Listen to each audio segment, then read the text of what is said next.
In his youth, he was a trader. From his father, he inherited one blind camel.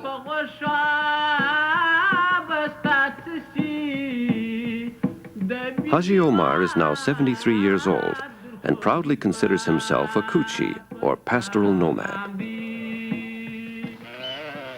Now a wealthy landowner in northeastern Afghanistan, he inspects the new lambs before his flock continues its migration to the summer pastures in the high mountains of the Hindu Kush.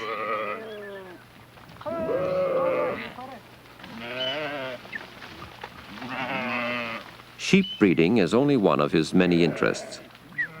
Faced with Afghanistan's rapidly changing economy and the dwindling importance of nomadic sheep breeding, progressive Haji Omar now looks toward agriculture as a better way of enlarging his estate.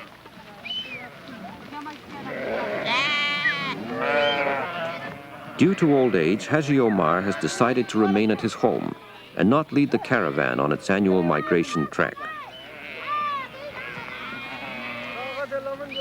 To his grown-up sons, Anwar, Janat Gul, and Ishmael, he has given specific tasks to ensure that his successful work continues.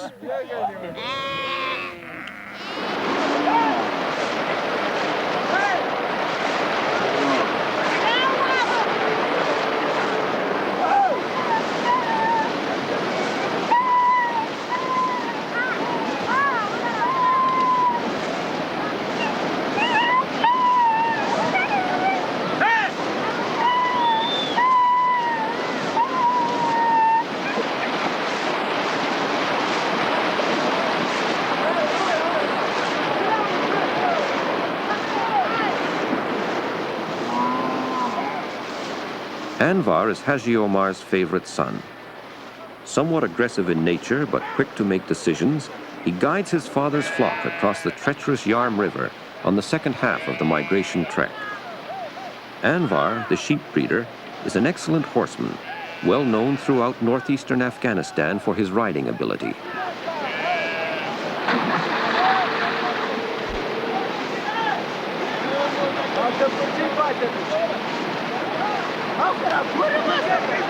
Haji Omar's second son, Janat Gul, pays for the use of a piece of dry farming land. For Haji Omar, Janat Gul is a rebel who no longer respects his father's authority. He is determined to establish himself as an independent and rich man, away from the shadow of his father and elder brother Anwar.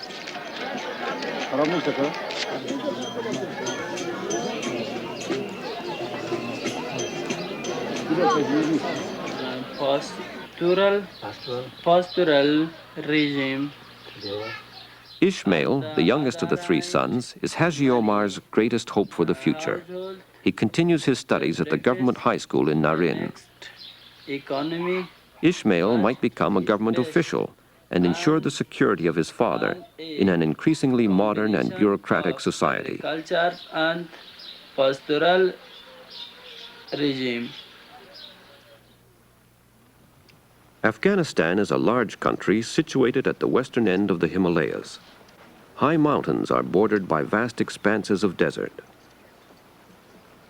In early May, the Lakhunkhale people take their sheep on an annual migration to higher elevations, where the grass remains green over the summer months. The journey begins at Chol and takes them across the Kunduz River to the bazaar city of Narin. From there, they climb high into the mountains of the Hindu Kush, toward the famous Kawak Pass. Beyond the pass lies their goal, the rich summer grazing pastures.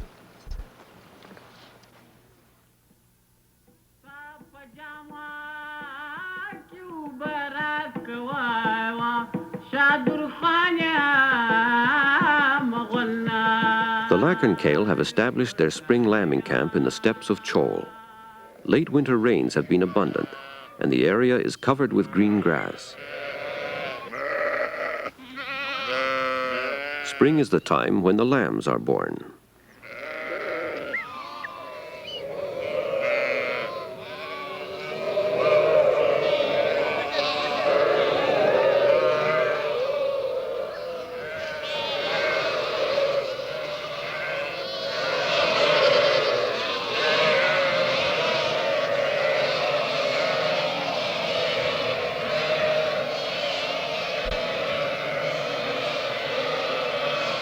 During the night, the lambs have been kept separate from their mothers so that they will eat the green grass and no longer rely entirely on their mother's milk.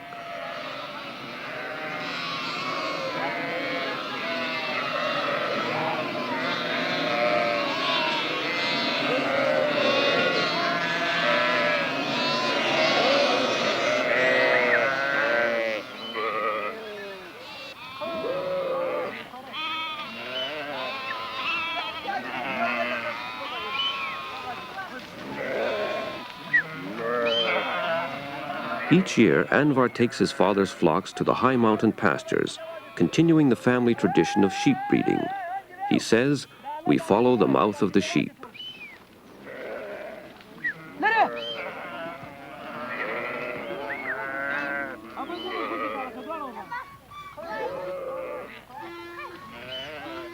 These nomads are Muslim, followers of the Islamic faith. The men who can afford it generally take more than one wife. Already at the age of 35, Anwar has two wives, Kandari and Bibiko.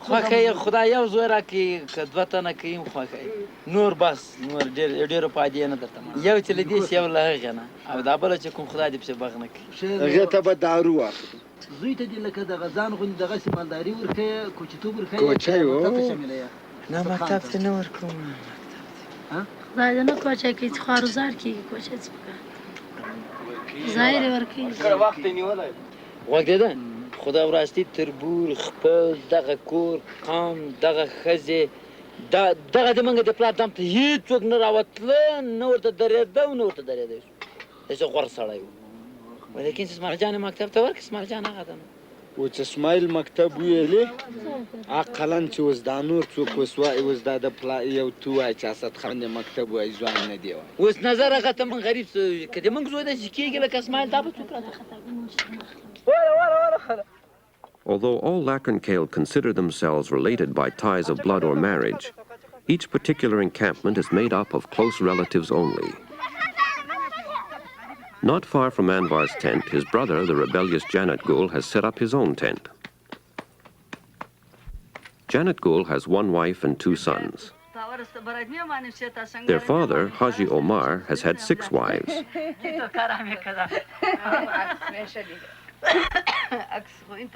Durrani, Janat Gul's mother, had been neglected by Haji Omar, who preferred a younger woman. In her hurt and anger, she has turned her son, Janat Gul, against his father.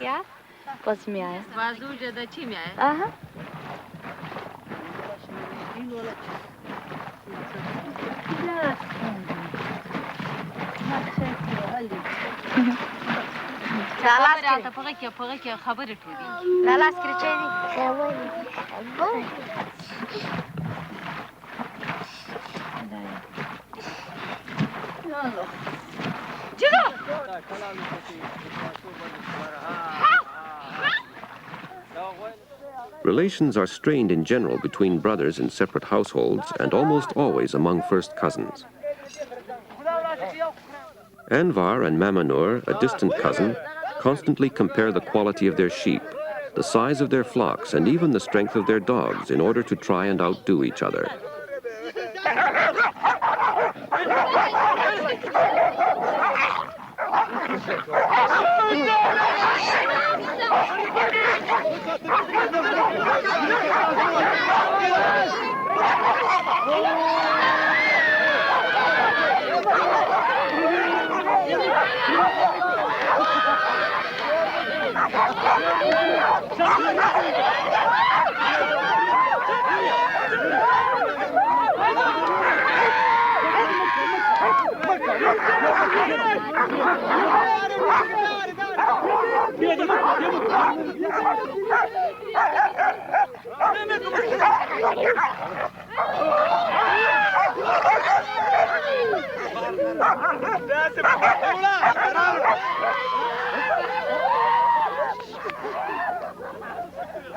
Anwar has pulled his dog out of the fight, declaring him the winner.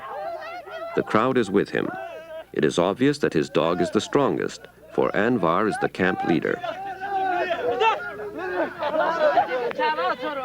Rivalry among the Lacern Kale is part of their everyday existence as they compete for social prestige.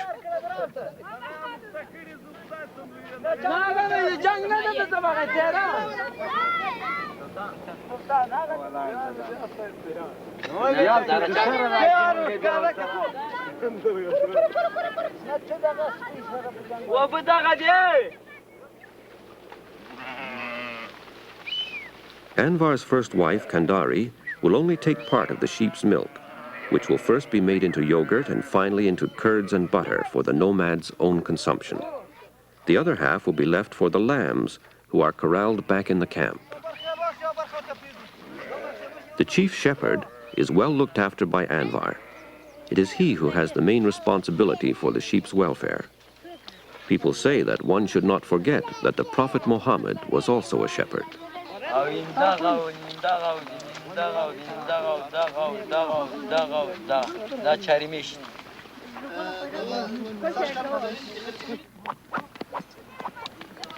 The wool from the sheep is low in quality.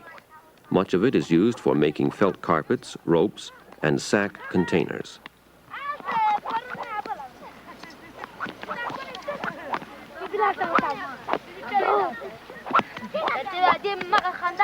Until half a century ago, the people made their own clothing. With the establishment of a textile industry in Afghanistan, Anwar's people have turned to the bazaars for buying cloth.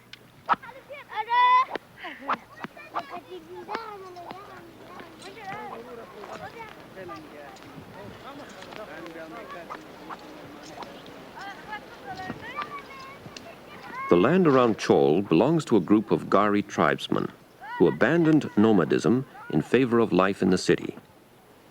Earlier, Haji Omar negotiated grazing rights with the Gari chief, and now Anwar and his group must pay tribute.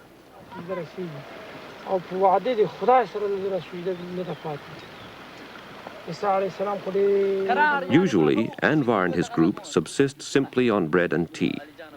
Very little meat is eaten. But today is special.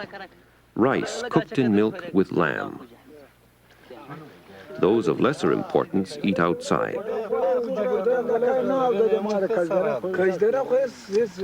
Storytelling is often highly exaggerated. An elder talks of the days when he himself crossed the famous Kawak Pass, leading into the summer pastures.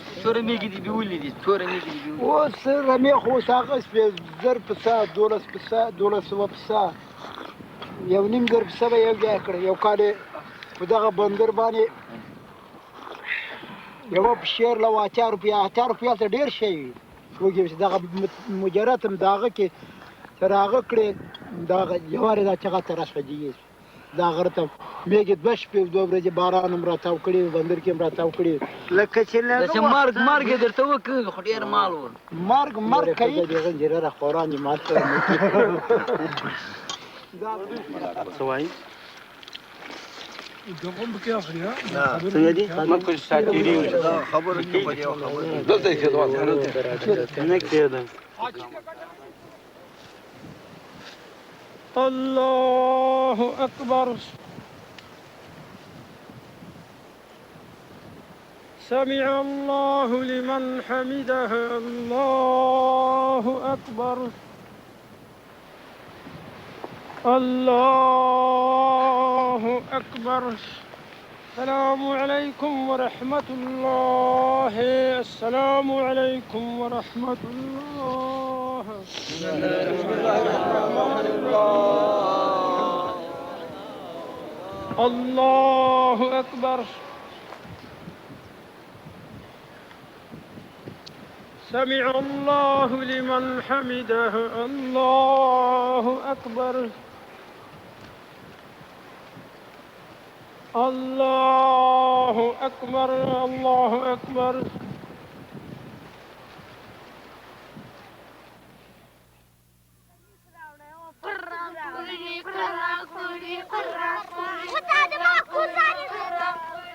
The nomads have been living at Chol for many weeks during the spring, while the grass was still green. Now the days are becoming longer and the land is parched. They have decided to move the camp to higher elevations, as the lambs are now strong enough to make the long trek to the mountains of the Hindu Kush.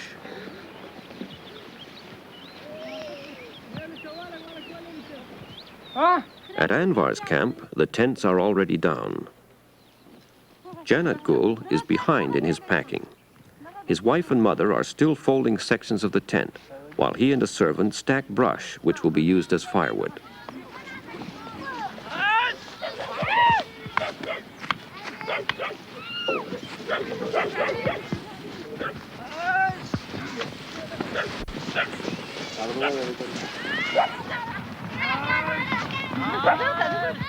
Anvar is well experienced in caravanning, while Janat Gul has spent most of his life as a sedentary agriculturalist. He is slow, inefficient, and constantly relies on his mother's advice.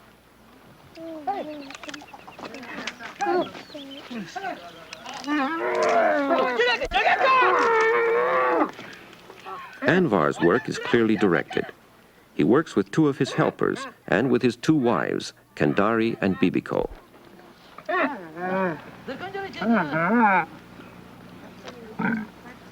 The loads are heavy, and Anvar knows the carrying capacity of each of his animals.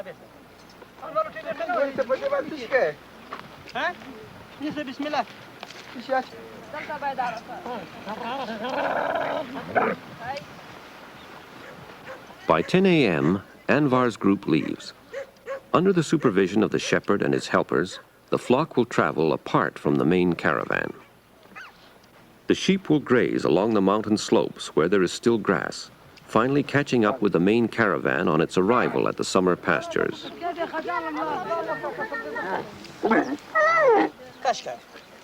At Janat Gul's camp, there has been a lot of confusion, with Mother Durrani continuing to give advice. Anvar has to send one of his own helpers back to get things underway.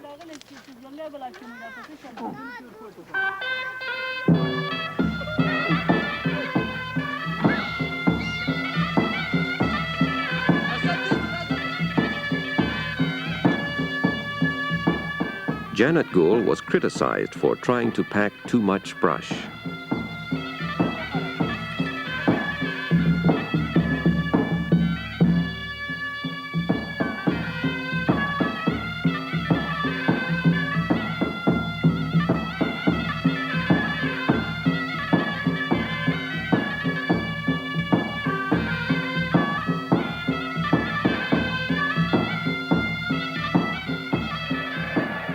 The flock arrives at the banks of the Kunduz River.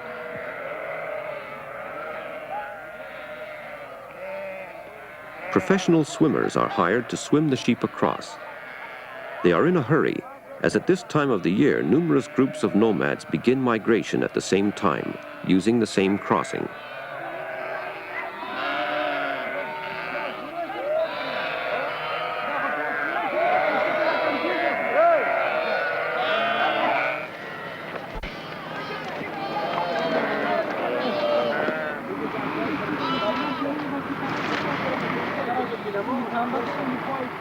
Further upstream, Anvar's people load the lambs into boats. Each lamb will sell for 1,000 Afghanis, an enormous figure when one considers that the average daily wage of a worker is 20 Afghanis. Haji Omar is indeed a very rich man.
After crossing the Kunduz River, Anwar and Janat Gul travel in caravan formation along country roads towards the bazaar city of Narin.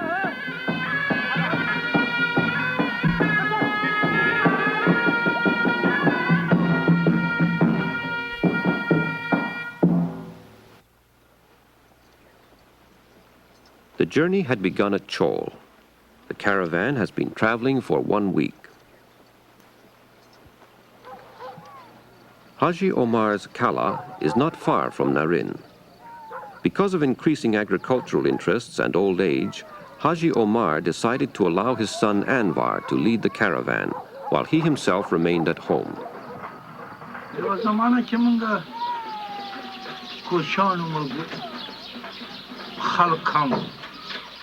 مالدار و پار چیرم گزاره ریخی کردی.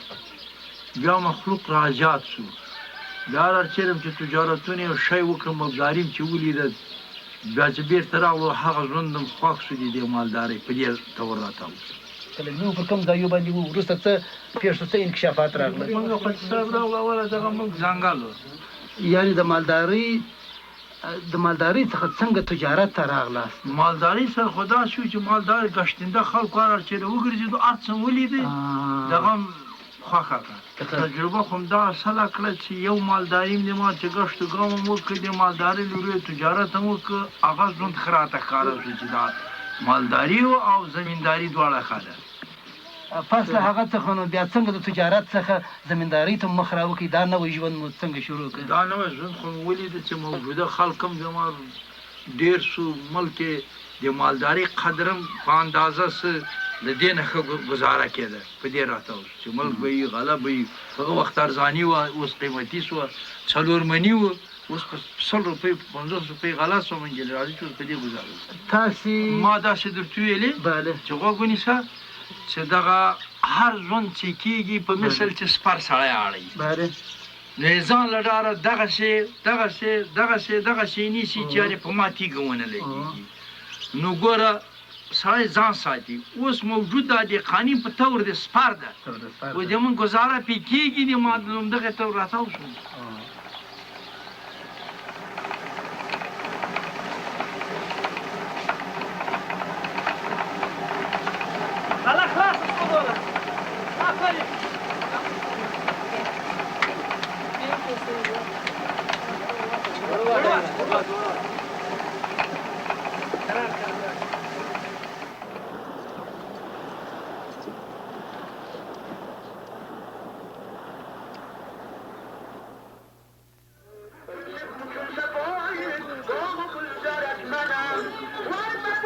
The city of Narin is located near the foothills of the Hindu Kush. Here, Anwar and his caravan will spend 1 week picking up supplies needed for the second half of the migration trek. Anwar will stay in his father's Kala.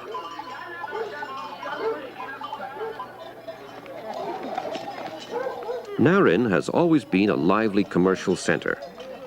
Historically, it was a major stop on the caravan route between the Indus Valley and Turkestan. Today, thousands of nomad shepherds with their flocks pass through Narin on their way to the high summer pastures.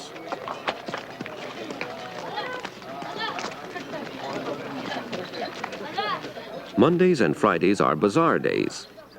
Early in the morning, peasants from the surrounding villages pour into Narin Bazaar.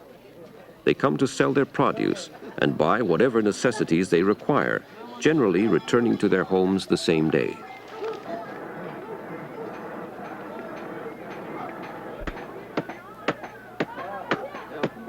Rural society in this area is made up of 3 social classes. The wealthy, who own most of the farming land surrounding Narin, the sharecroppers, who are dependent on landowners like Haji Omar, and the landless poor.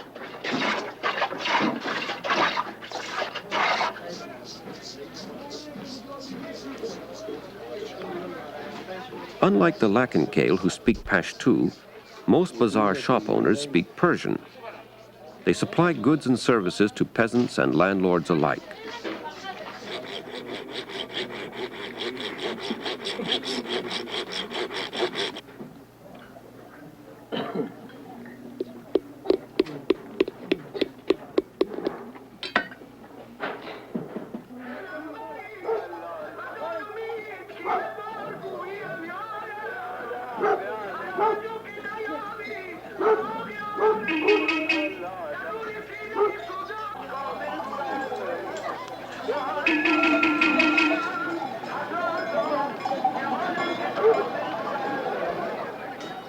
Haji Omar's activities are well integrated into the local market economy. It is here that they bring their produce and animals to the bazaar for sale. The members of Haji Omar's family produce very few of their own things. In the bazaar shops, they must acquire such basic necessities as oil for their lamps, tea and sugar, and salt for their animals.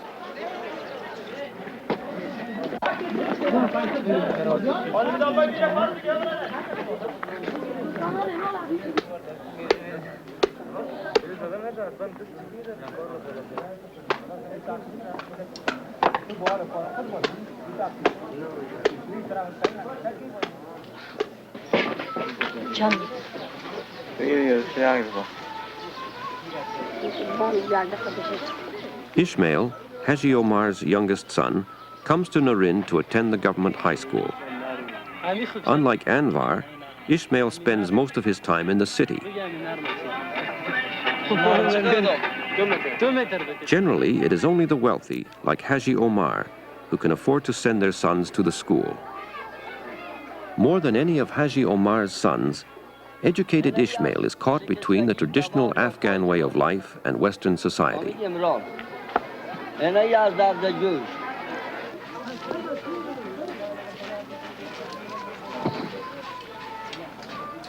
Ismail and his friends visit the local photographer.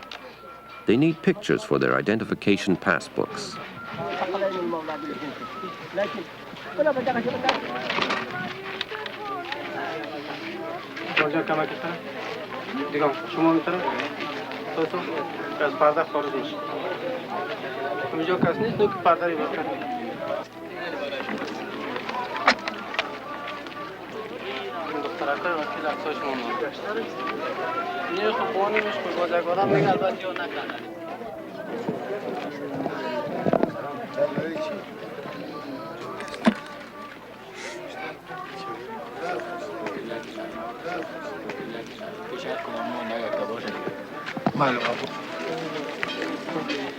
Ismail had done fairly well in his early grades, but so far poorly in high school. It seems unlikely that he will go on to any higher training.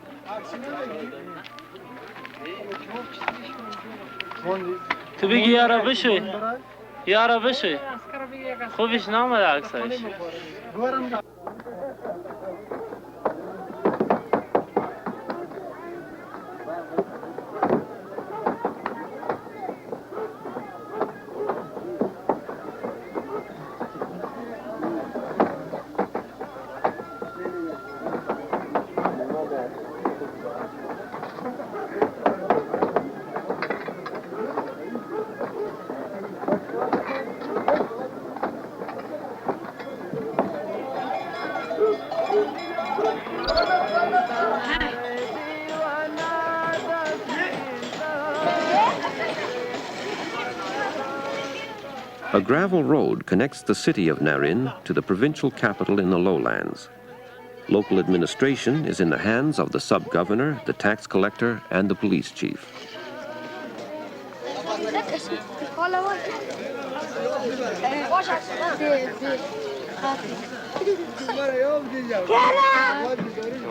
عریضه چند بای داره چند چی داره عریضه را خو بله ده فونی اگر چه قیمتش از ما میگیریم 13 روپیه از این دکاندار میخریم بله دیگه 7 روپیه قلمانی ما میشه 20 روپیه میشه.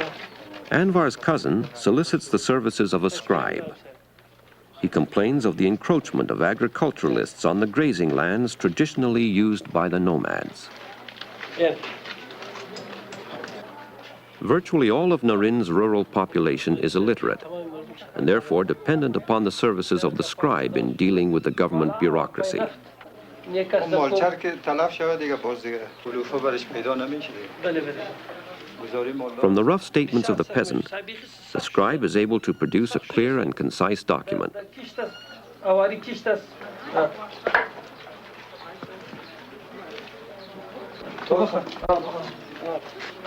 The petitioner, Abdul Ghaffur, son of Abdul Wahid, resident of the village of Lakun Kale of Narin region, possessor of identity card number 6, page 122, respectfully brings the following to the attention of the sub-governor of Narin. Sir, it has been 3 years that due to the encroachment of people of Tuji, Saka, Uzbek, and others, the extent of our pasture has been broken. Because of this, the life of, as mentioned, residents has become very difficult, and our animals are dying due to the lack of grass.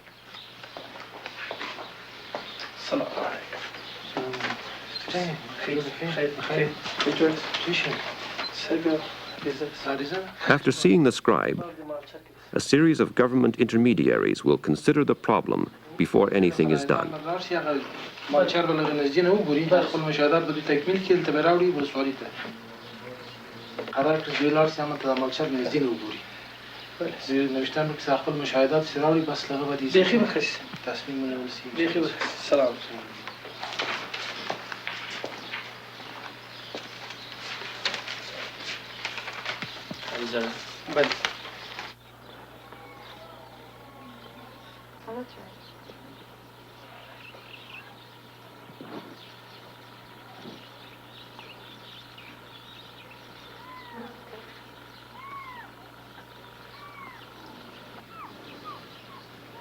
ستاسو په نظر کوم یو ښه لایق درته معلومیږي؟ ما په نظر دغه څه ده چې موجوده دغه وخت چې دا تېر شي په دغه وخت کې خو موږ درس لمارو ښه و دوی هم ښه دي او د آینده نو لکه چې فکر کوو چې دا ورق نه چلیږي لپاره چې دې نه چلیږي چې اوس هر څه د سره تېر شه موټر ده او تیارې دي او شی دي او دا د مارو چې تحصیل یې نه وي کړی دا خبر نه کېږي. مقصد مو څه و؟ مقصد خو دا چې په لومړی موږ مخلوق مالدار له هېڅ خبرې نه خبر نه ما مالداري پورې بیا پخته څنګه ده چې دې مکتبو ترقي وکړه او موجود له دې نه کارونه واخیستم موږ له موږ د زمن دي پکې یو دي نیم دي پکې دې نه په وخت زمانه کې دی.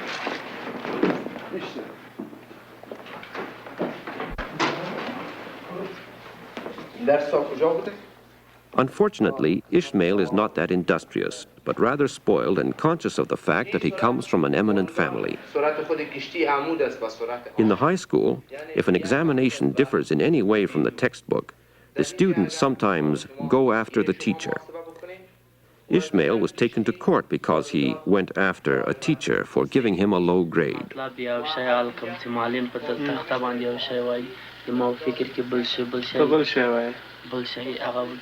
لدينا سامع فكر متغون فما طرف باندې زی اما زه خو سر ترسوم چون غنجری د ما افسر باندې سقوط همین سنگ در بالا میدینه تا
Islamic practice emphasizes the rigorous separation of men and women. Dancing with the opposite sex is unthinkable.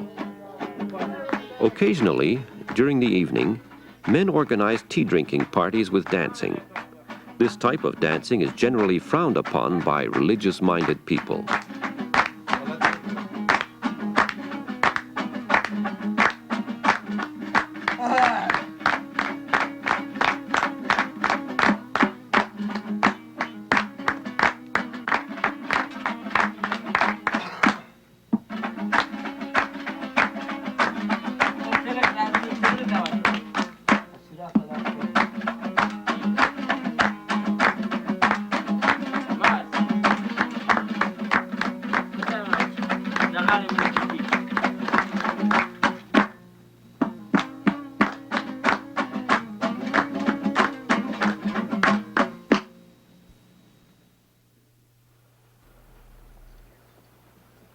caravan had left the spring lambing camp at Chol in early May. 2 weeks have passed, which included a week's stay in Narin Bazaar.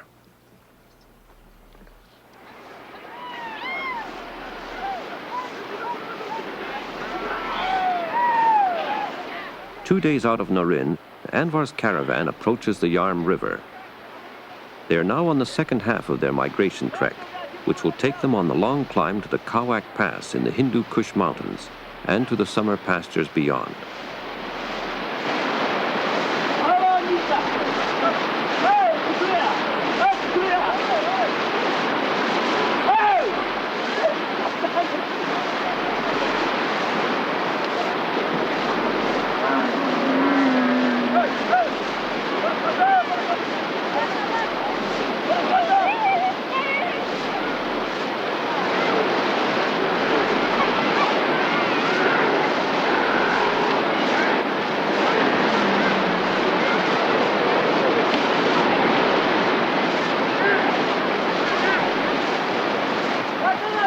As Anwar continues to supervise the river crossing, a small boy is accidentally dropped into the river.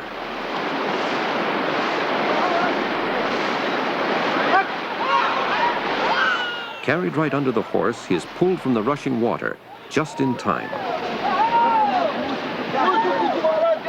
The horse had tripped, and Hajan had lost his grip on the 4-year-old boy. As the child is carried up the bank, Hajan vents his anger on the horse.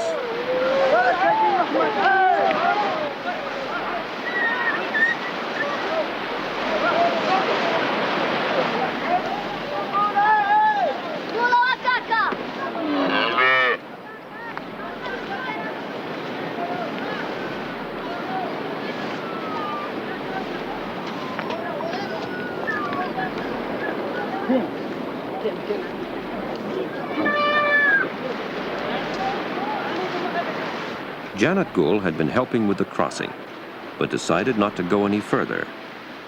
Now he wishes to return to his agricultural interests and his family who await him in Narin. Janat Gul is determined to become a wealthy landowner like his father.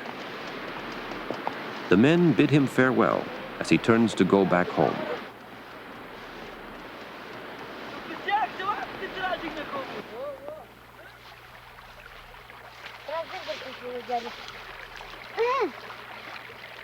The little boy was Hajan's son, Asim.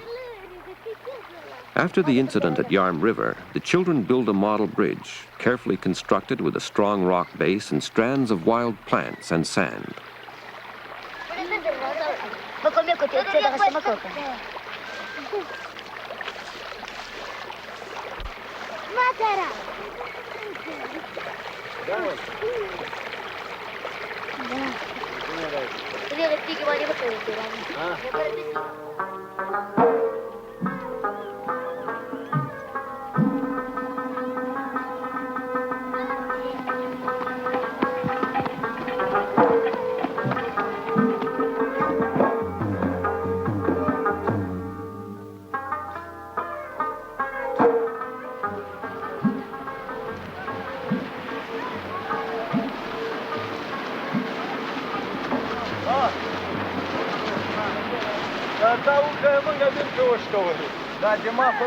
Several days out of Yarm River, the caravan arrives at Larbach. It had become increasingly difficult to find good pasture during their upward climb.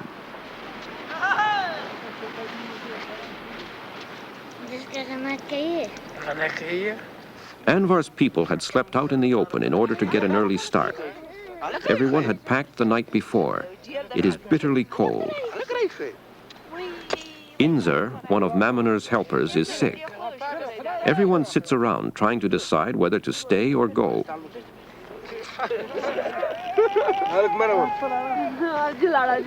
Finally, Anwar declares that the elders' decision is to stay on for at least another day.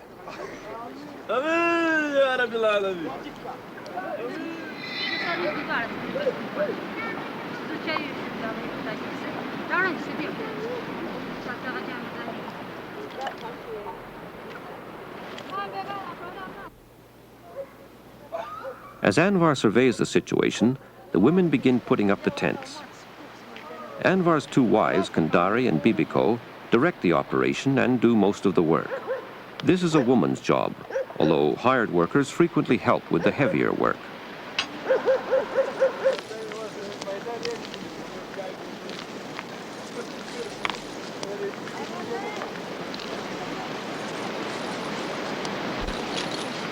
Kandari pins the pieces of tent together with huge iron needles.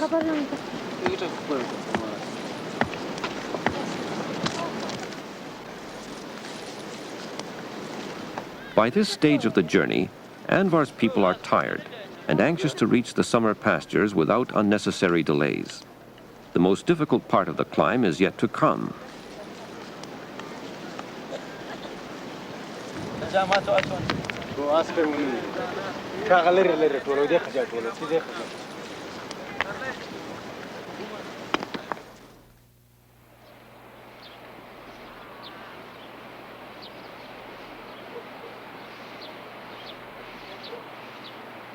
As the caravan climbs still higher, they pass through Pulihisar, the home of the Tajik gardeners.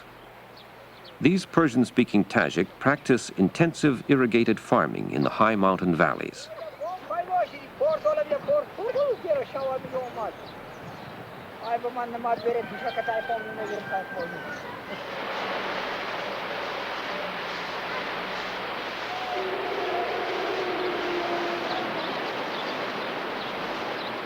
Now the village is virtually empty, as during the summer most of the inhabitants are busy at work in the terraced gardens which cling to the nearby slopes.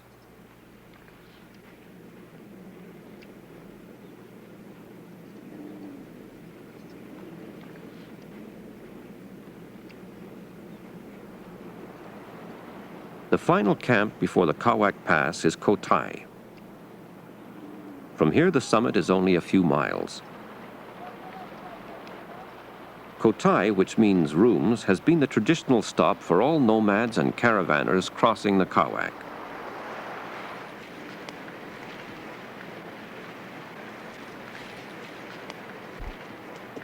Here, Anvar leaves the others behind and goes on ahead to examine the snow conditions at the top of the pass.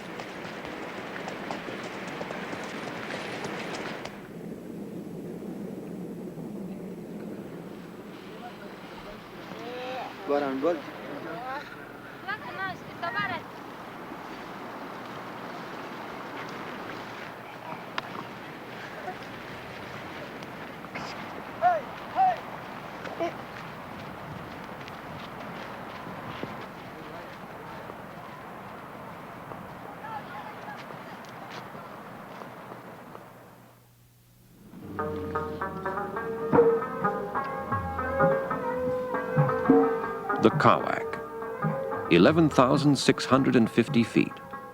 It was through here, high in the Hindu Kush mountains, that Alexander the Great in 329 BC led his Macedonian army northward for the conquest of Bactria.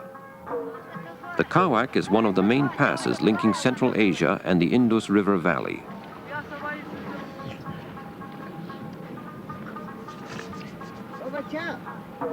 Now it is very early morning, as Anvar and his caravan must finish the crossing while the mud is still frozen and the snow still hard.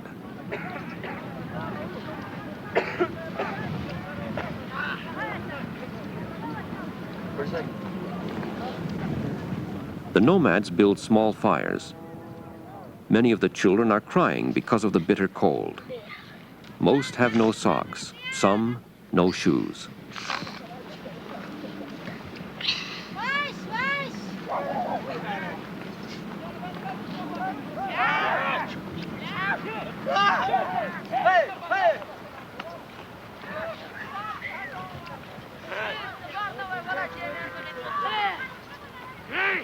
For centuries, caravans have crossed the Kawak. The old men frequently tell stories about dangerous crossings involving great losses of animals.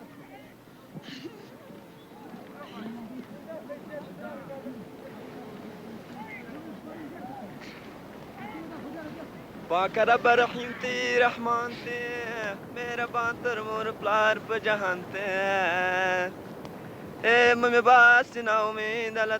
caravan has reached Darekar Valley. Here the Lakhon Kale have grazing rights acquired in centuries past in struggles with the local feudal lords. These rights are now defended by Haji Omar.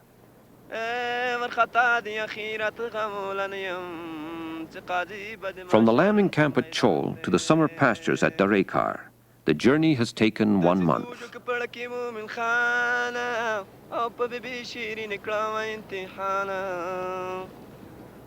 The women have already arrived and begin to set up camp.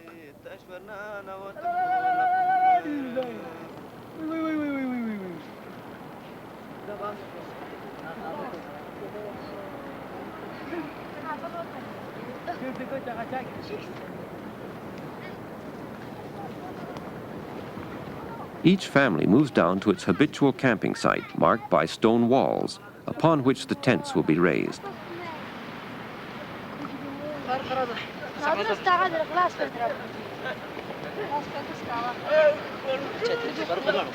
In earlier years, all of the tent sites would have been occupied. Now, fewer and fewer nomads are making the annual migration trek.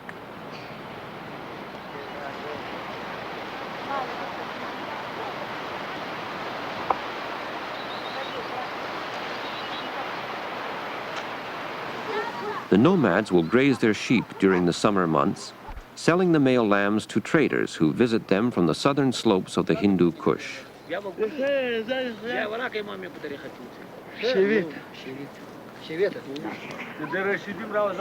With the long journey over, Anwar is able to rest.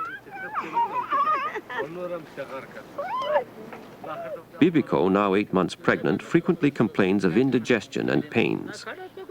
Her last child died 2 days after birth, just before they migrated back down to Narin. Guljan, Anwar's chief shepherd, talks about the future of nomadism.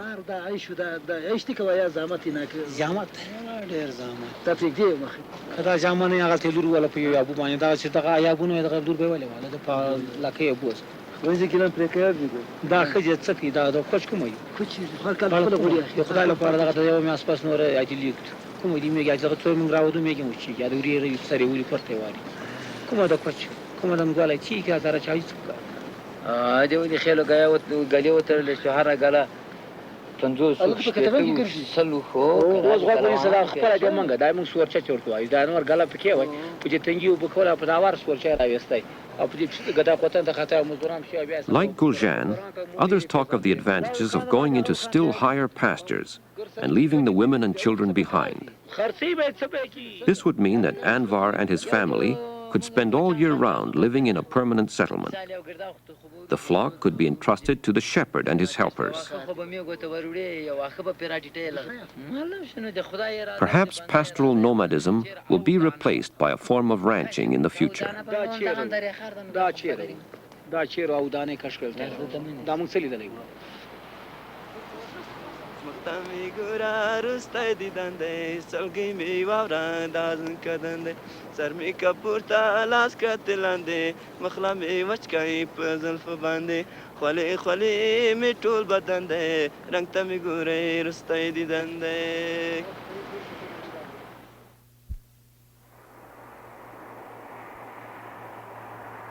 The migration is over.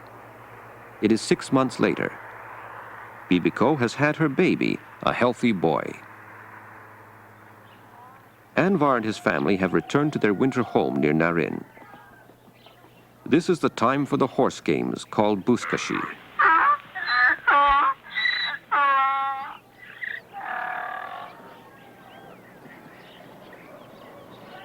Anwar has kept his horse in the courtyard all summer to rest. Now he turns his attention to conditioning his horse for the coming winter games.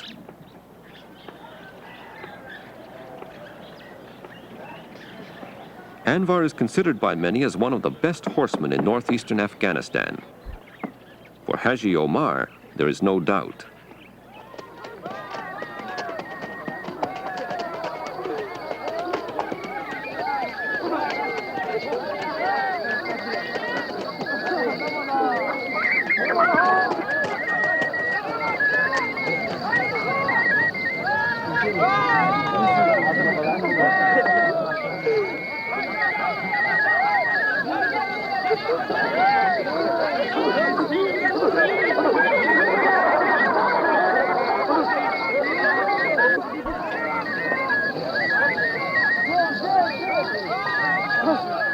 Afghans believe that the buzkashi belongs to the horse. They say it is better to have a poor rider on a good horse than a good rider on a poor horse. For the chapandaz, or rider, the game is a chance to express the fierce and incessant social rivalry that preoccupies Afghans. Buzkashi means goat dragging or grabbing. The field itself has no precise boundaries.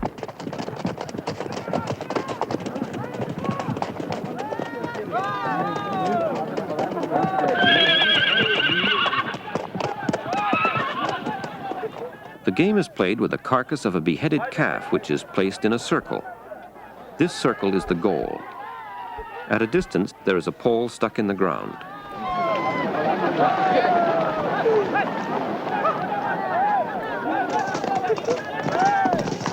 The chapandaz must struggle until he manages to grab the carcass.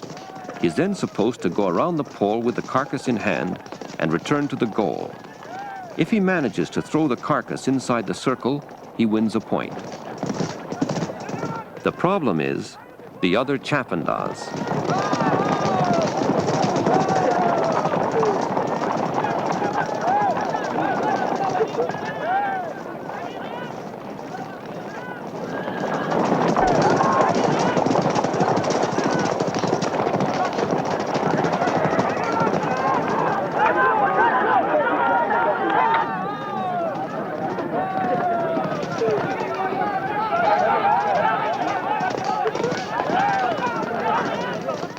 The chapandaz say that even the horses develop their own rivalries and spontaneously bite and kick each other.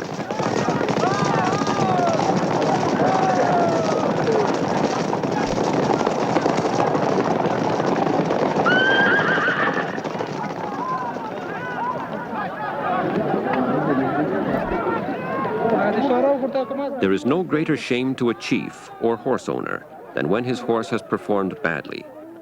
It is better to shoot a chief with a gun straight in the face than tell him loudly on the field that his horse is weak and not fast enough.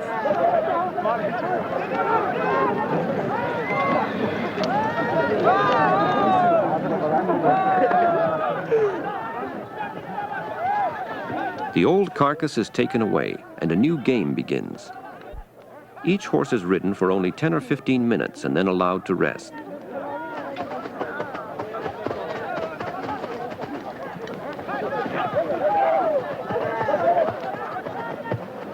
Haji Omar has put his own son Anwar in the game to represent him. If he loses, it means a great loss of prestige among his rival chiefs.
Rivalry in Afghan society is not limited to the chapandaz. A woman is a rival of a woman, a shepherd is a rival of a shepherd, and a chief is a rival of a chief. Anwar, the sheep breeder, has scored a point. Educated Ishmael might be Haji Omar's hope for the future. But his preferred son is Anwar. Anwar is Haji Omar's link with the past.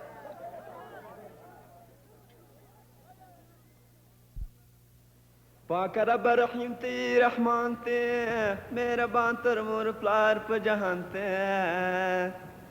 اے ممی باس نا امید ال دربار آئے ولدا چی گداز سلطان تی ظالمان می د پتا وان سپارلے چی ساتون که میری دانا و ایمان تی من خطا دی اخیرت غمولنیم چی قاضی بد معشر په میدان تی دسی سوجو که پڑکی مومن خانا او پا بی شیرین کلاو امتحانا آسی وی تاڑا لکالینا و بہار تشورنا و تکور لپ ہنر پاک رب رحیم تی رحمان تی مہربان تر مور پلار پا جہان تی اے ممی باس نا امید ال دربار آئے ولدا چی گداز سلطان تی مختمی گورا رسтай دیدن دی سلگی می وارا دازن کدن دی سر می کپور تا لاس کتلن دی مخلا می وچکای پا زلف باندی خوالی خوالی می طول بدن دی رنگ تا می گوری رسтай دیدن دی